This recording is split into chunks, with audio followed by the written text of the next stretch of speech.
बिस्मिल्लाहिर्रहमानिर्रहीम, अस्सलाम वालेकुम। मोमेंटम पहले बनाना चाहिए, वो ये कहते हैं कि क्योंकि पिछले 1.5-2 माह का एक गैप आया हुआ है, तो मोमेंटम बना के 4-5-6 एक्टिविटीज़ करके फिर कॉल देनी चाहिए। और ये भी हो सकता है कि हम जब मोमेंटम बनाएं, माहौल गरमाएं, प्रेशर बने और शायद दोबारा बामानी बातचीत के ज़रिए को हल निकल आए। खान साहब की फैमिली ये समझती है कि बातचीत से कुछ भी नहीं निकलना, ऑल आउट जाना पड़ेगा, और वो ये समझते हैं कि ये आइडियल टाइम है कि इनको ऑल आउट जाना चाहिए। दूसरी तरफ जो मसला है वो ये भी है कि तहरीक इंसाफ के अंदर कुछ सीनियर लोग ये समझते हैं कि एक ऐसे टाइम के अंदर जब पाकिस्तान अमेरिका के बिहाफ पे ईरान से बात कर रहा है और पाकिस्तान अमेरिका के पहले से ज़्यादा करीब हो चुका है, तो ऐसे में तो पहले अमेरिका के इतना करीब नहीं था पाकिस्तान, तो 26 नवंबर हो गया, मुरीद के हो गया, अब तो उससे ज़्यादा पाकिस्तान की हुकूमत जो है वो अमेरिका के करीब है, तो ये उससे बड़ा गुस्सानिया कर देंगे। तो ये तो ख़तरनाक भी हो सकता है इस वक्त कॉल देना। लेकिन दूसरी तरफ ये है कि नहीं, इतना आसान नहीं है। जो regional, internal, external, international economy, ये सारी जो गुर्बत, बेरोज़गारी, ये सारे जो मुश्किल हालात हैं, इसमें इतना आसान नहीं होगा इस निज़ाम के लिए कि वो बहुत एक्सट्रीम पे जाएं।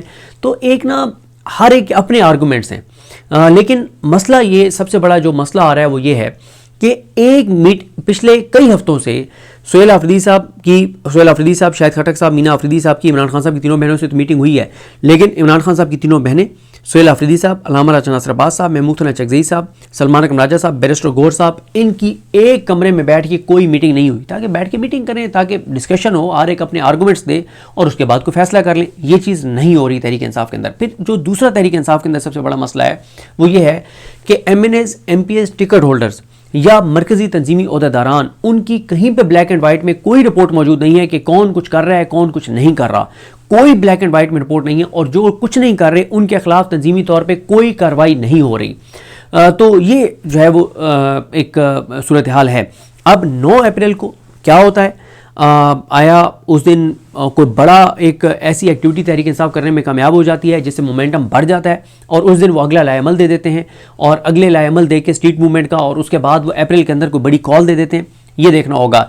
मुख्तलिफ दावे ये किए जा रहे हैं कि मुख्तलिफ इतलात ये आ रही हैं कि तहरीक इंसाफ के इस्लामाबाद में कुछ रहनुमा जो मौजूद हैं, उनको इस्टेब्लिशमेंट की जानिब से तहरीक इंसाफ के रहनुमाओं को इंगेज किया गया है, और तहरीक इंसाफ को ये कहा गया है कि आपके साथ हम बामानी बातचीत करना चाहते हैं, मामला ठीक करना चाहते हैं, तो ये वक्त नहीं है कॉल देने का। अगर इस वक्त आप कॉल देंगे तो पहले से ज़्यादा जो है वो हम सख्ती करेंगे, तो इसलिए आप कोई कॉल देने से पहले ये जहन में रखिएगा कि इस वक्त पाकिस्तान अफोर्ड नहीं कर सकता किसी इस तरह की चीज़ का, तो हम बहुत सख्ती से आपके साथ पेश आएंगे। लेकिन मैंने कहा ना कि दूसरी तरफ जो मज़ामती लोग हैं तहरीक इंसाफ के अंदर, वो ये कहते हैं कि भाई उन्होंने तो यही कहना है कि बहुत सख्त आपके साथ हम सलूक करेंगे, लेकिन लोग जो है उनका जो मज़ामती है वो ये समझते हैं कि इतनी बड़ी तादाद में लोग निकल आएंगे कि अब वो 26 नवंबर जैसे वाक़यात करना इतना आसान नहीं होगा। तो हर एक के अपने आर्गूमेंट्स हैं, लेकिन किसी एक बंद कमरे में बैठ के तहरीक इंसाफ और तहरीक तहफ़्फ़ुज़ यानी पाकिस्तान की क़यादत डिस्कशन के बाद किसी नतीजे पर अब तक नहीं पहुँची,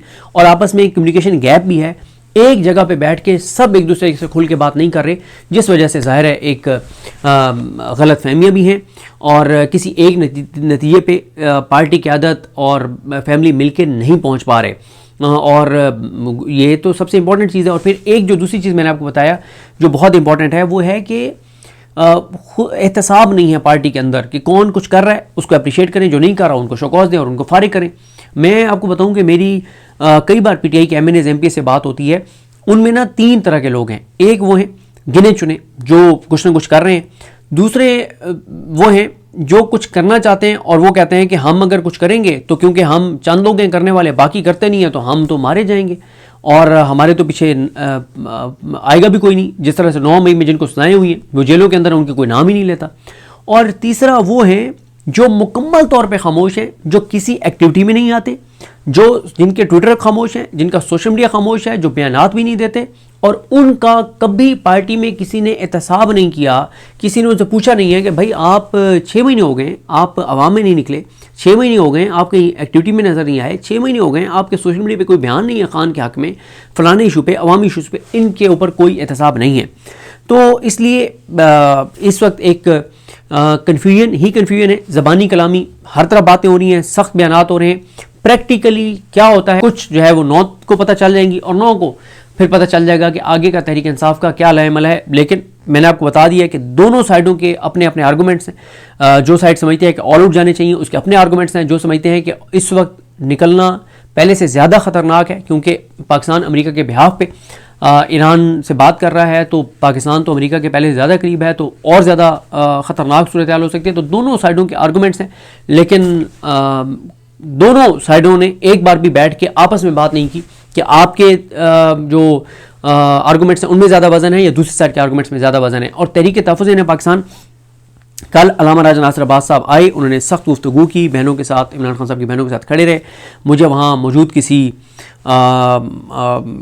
एक वकील ने यह बताया कि इमरान खान साहब की एक बहन ने अल्लामा राजा नासिर अब्बास साहब को ये कहा कि खान साहब आपकी बहुत रिस्पेक्ट करते हैं, हम भी खान साहब की बहनों के तौर पे आपकी बहुत रिस्पेक्ट करती हैं, और आप लोगों का जो भी फ़ैसला होगा तो हम उसका एहतराम करेंगे। तो लेकिन तहरीक तहफ़्फ़ुज़ पाकिस्तान का सरबराही इजलास अब जुमेरात को बुलाया गया है 9 अप्रैल को, जिसमें ये फैसला किया जाएगा कि क्या होगा। मौलाना फजलुर रहमान साहब ने कल एक बहुत जारहाना प्रेस कॉन्फ्रेंस की है, जिसमें उन्होंने कहा है कि मौजूदा हुकूमत को कहा है कि ये जाली हुकूमत है, अल्लाह के कानून से उन्होंने बगावत कर दी है। जुमे को उन्होंने पेट्रोलियम प्राइसेस के ऊपर एहतजाज की मुल्क भर में कॉल दी है। उन्होंने कहा ये हुकूमत जाली है, ये अमेरिका का ग़ुलाम है, और ये जो चीज़ें मुल्क के अंदर कर रहे हैं वो मशरिक़ वस्ता में जो हालात हैं उनसे तवज्जो हटाने के लिए है। 12 अप्रैल को उन्होंने कहा कि हम मर्दान से अलम बगावत बुलंद करेंगे। उन्होंने कहा कि हमने मुतालबा किया था कि पार्लियामेंट के कैबिनेट इजलास बुलाया जाए, जो नहीं बुलाया गया। सबसे पहले पाकिस्तान का नारा तो लगाते हैं, लेकिन पाकिस्तान पीछे भी नज़र नहीं आ रहा। दोनों बॉर्डर्स बंद हैं। अफ़गानिस्तान के पास तो दीगर रास्ते हैं, लेकिन हमारा ये जो ट्रेड मुतासर हो रही है, हमारे पास तो कोई और रास्ता नहीं है सिवाय इस अफ़गानिस्तान वाला। और उन्होंने कहा कि अबनाए हुर्मुज़ से हमें बताया गया कि पाकिस्तानी झंडे वाले 10 जहाज़ गुजरे, तो वो गुजरे तो फिर कहाँ गए? क्या वो कराची पोर्ट के ऊपर आए और वो ऑयल किसी और जहाज़ में मुंतकिल हुआ, किसी और मुल्क को भेजा गया? अगर भेजा गया तो कितनी कमाई हुई, इस पर क्यों नहीं बताया जा रहा? उन्होंने कहा कौम के साथ मजाक हो रहा है, खिलवाड़ हो रहा है। उन्होंने फ़लस्तीन के हक़ में बात की, इसराइल के ख़िलाफ़ बात की। उन्होंने कहा यूरोप अमेरिका का साथ नहीं दे रहा, अमेरिका के अंदर से ट्रंप तनहा हो रहा है, लेकिन हमारे हुक्मरान उनकी खुशामद कर रहे हैं, इनके गुलामाना जहन है इनका। और उन्होंने कहा कि हुकूमत इस्टेब्लिशमेंट की पैरोकार है, और इस्टेब्लिशमेंट आलमी इस्टेब्लिशमेंट की पैरोकार है। ऐसी पॉलिसी से उन्होंने कहा हुकूमतें नहीं चलती, ये रियासत, इसको रियासत नहीं कोई और नाम देना होगा। और उन्होंने कहा कि हमने जो कवानीन तजवीज़ किए थे वो कवानीन पास नहीं हुए।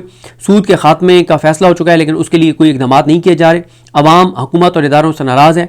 और उन्होंने कहा जो हमारे इदारे ऑपरेशंस करते हैं KP के अंदर तो और दीगर सूबों के अंदर, तो उससे मर्ज बढ़ता गया, जूं दवा की ऑपरेशन से दहशतगर्दी और बढ़ रही है, कम नहीं हो रही। उन्होंने कहा ज़िमनी इलेक्शन में भी इनका रवैया नहीं बदला, जो हारे हुए हैं उनको जितवाया जा रहा है। और उन्होंने कहा कि इन कुव्वतों को, जितवाने वाली कुव्वतों को, इलेक्शन कमीशन को शर्म आनी चाहिए और खुशामदों से काम नहीं चलेगा। और उन्होंने कहा कि तुम कहाँ तक जाना चाहते हो, ये फैसला तुम करोगे, हम किसी भी हद तक जाने को तैयार हैं, और 12 को खूब मेला सजेगा। और ये सारी बातें हैं। रसूल दावर साहब ने उनसे सवाल किया कि क्या कोई तहरीक चलाने जा रहे हैं, तो उन्होंने कहा हम मर्दान जलसे के बाद एक और जलसे की तारीख देंगे।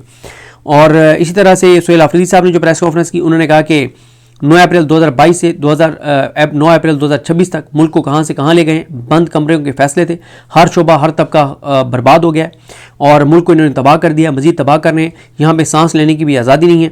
जिन्होंने इस हुकूमत को मुसल्लत किया वो मुल्क को कहाँ लेकर जाना चाहते हैं? बेरोज़गारी से खुदकुशियाँ करने से बेहतर है कि बाहर निकलो, किसी मकसद के लिए जान दो।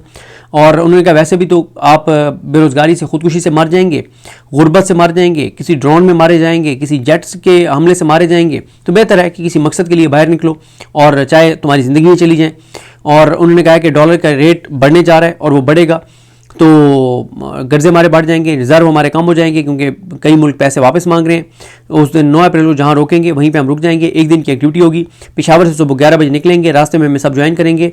और उन्होंने कहा तीरा में भी जो है इन्होंने ये किया था, तीरा में मुझे पता था ऑपरेशन नहीं होना, ये क्या बर्फ़ के ख़िलाफ़ ऑपरेशन करेंगे, ज़बरदस्ती वहाँ से लोगों को निकाला। लेकिन मैंने अपने लोगों को सच बताया कि इनके पास बंदूक है, हम निहत्ते हैं, हम सियासी क़ुव्वत हैं, हम जत्थे नहीं हैं, हम मुसल्लह जत्थे नहीं हैं। लेकिन मैंने अपनी कौम को सच बताया था कि ये बंदूक के ज़ोर पे तुम्हें निकाल रहे और ये सब कुछ बंदूक के ज़ोर पे कर रहे हैं। उन्होंने कहा एपेक्स कमेटी के इजलासों में मैंने जितने मशवरे दिए, किसी मशवरे पे इन्होंने अमल नहीं किया। और उन्होंने कहा कि हम पूरी दुनिया को आप दिखाएंगे कि पाकिस्तान के अंदर क्या हो रहा है। उन्होंने बार बार लोगों को कहा कि खुदकुशियाँ ना करो, बल्कि बाहर निकलो, अगर तुम्हारी जान जाती है तो किसी मकसद के लिए तो जाएगी। और साथ ही उन्होंने कहा कि मैं नून लीग को और बाकी अपोजिशन पार्टियों को दावत देता हूँ KP में आई, जहाँ उन्होंने जलसा करने, हम जलसागाह भी तैयार करके देंगे, स्टेज भी बना के देंगे, साउंड भी लगा के देंगे, बंदे अपने ले आएँ और हम ये कहते हैं कि अपने सूबों में, ये पंजाब, सिंध, बलूचिस्तान में हमें कुछ भी ना दें, सिर्फ NOC दे दें, फिर हमारा मुकाबला कर लें। और ये सारी उन्होंने बातें की हैं। तो बहरहाल जी अभी तक तो हर तरफ बातें जो हैं वो दावे किए जा रहे हैं। मौलाना फजल रहमान की प्रेस कॉन्फ्रेंस भी बहुत सख्त थी। लेकिन मौलाना साहब देखें कि एक तरफ कह रहे हैं कि अल्लाह के कानून के बागी हैं ये, दूसरी तरफ अल्लाह के कानून के बागियों से वो अपने घर में मुलाकातें करते हैं और इस्टेब्लिशमेंट पे तनकीद भी करते हैं, इस्टेब्लिशमेंट से मुलाकातें भी करते हैं। और इमरान खान के दौर में वो 2-3 बार इस्लामाबाद आ गए थे, इस हुकूमत के दौर में एक बार भी इस्लामाबाद नहीं आए, ना ही इस्लामाबाद आने का इरादा रखते हैं। तो इसलिए एक ये भी इम्कान है कि वो जो हमारे दोस्त असदुल्ला खान साहब कह रहे हैं कि शायद मौलाना फजल रहमान साहब को एक कंट्रोल्ड एहतजाज शुरू करवाने के लिए एक कहा गया कि आप कंट्रोल्ड एहतजाज करें, क्योंकि मौलाना साहब जिस एहतजाज को कंट्रोल कर रहे होंगे वो कंट्रोल्ड होगा, बजाय इसके कि लीडर रेस कोई चीज़ शुरू हो जाए बांग्लादेश, नेपाल की तरह। तो इसलिए मौलाना फजल रहमान के जरिए जैसे बिजली की कीमतें बढ़ रही थी तो बड़े बड़े सानियात होने लगे, वाक़यात होने लगे, और ऐसा लगा कि ये तो लोग निकल आएंगे 1.5-2 साल पहले। तो फिर जमात इस्लामी को धरना दिलवाया गया था लियाकत बाग में, और फिर जमात इस्लामी बिजली की कीमतें कम करवाने के बजाय बढ़वा के चली गई थी। और उस वक्त लोगों का कैथारसिस हो गया था जब वो बैठे थे कि कोई तो बैठा है हमारे लिए बात कर रहा है, तो बजाय इसके कि हम लीडरलेस निकलें, एक जमात बैठी है। तो अभी तक एंड रिजल्ट ये है कि ना इमरान खान की बहनों से मुलाकातें हो रही हैं, ना उनकी अहलिया की फैमिली से मुलाकातें हो रही हैं, बुशरा बीबी साहिबा की, ना वकीलों की मुलाकातें हो रही हैं, ना इमरान खान के केसेस लग रहे हैं, कुछ भी नहीं हो रहा। सिर्फ और तहरीक इंसाफ की जानिब से भी कहा तो जा रहा है कि हम ये कर देंगे वो कर देंगे, लेकिन प्रैक्टिकली अभी तक कुछ भी नहीं हो रहा। 9 अप्रैल को क्या होगा? 9 अप्रैल को तहरीक तहफ़्फ़ुज़ पाकिस्तान क्या फ़ैसला करेगी, पार्टी क्या करेगी, कॉल देंगे नहीं देंगे तो इस्लामाबाद की देंगे, कहाँ की देंगे, क्या करेंगे, ये ज़ाहिर है अगले चंद दिनों में पता चलेगा। मुझे अपनी दुआ में याद रखें। अल्लाह करीम हम सब का हामी नासर हो। अल्लाह हाफ़िज़।